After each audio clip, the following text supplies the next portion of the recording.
What do you make of the United States' response? Because, like you said, Defense Secretary Lloyd Austin sent the submarine as well as the carrier strike group over to the region. So, what do you think about that?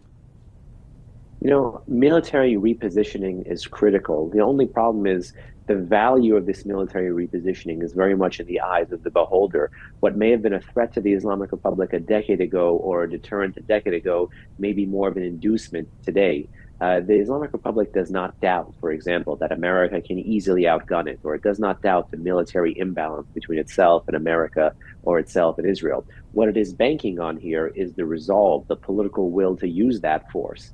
And by increasingly moving more into the hybrid warfare and increasingly even the conventional military space, Tehran is hoping to inch its way into this area and prevent the other side from engaging in the use of force. So I think Tehran is guessing still, and I would hope that they guess wrongly, that Washington does not have the will to actually punish or respond, or that the Israelis may not overtly punish or respond to a strike, but rather merely intercept and step away. What do you think Israel's response is going to be? Because Prime Minister Benjamin Netanyahu reportedly said last week that Israel's both ready defensively as well as offensively. So, is there a chance that Israel, if provoked by Iran through a retaliation, would then respond to that?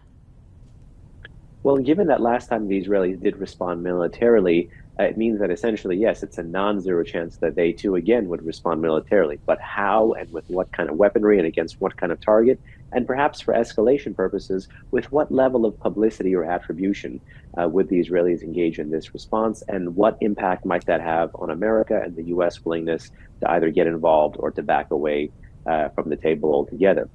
Just as a reminder, the Israelis still have not claimed what many believed was their assassination of Ismail Haniyeh in Tehran.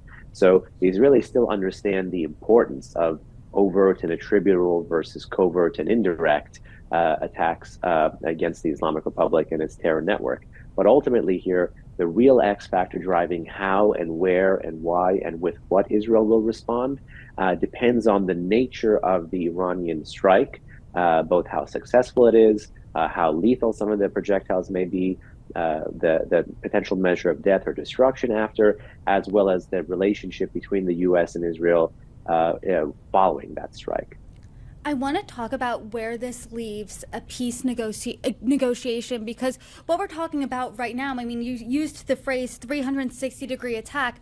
That doesn't sound like peace.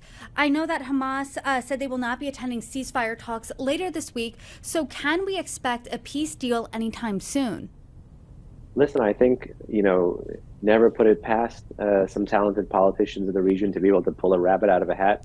But at this time, I have to say, after the Qatar and Egypt and Israeli and U.S. initiatives having basically run into a brick wall vis-a-vis the Hamas pushback that you just mentioned, in the very short term, I think a major ceasefire agreement is unlikely.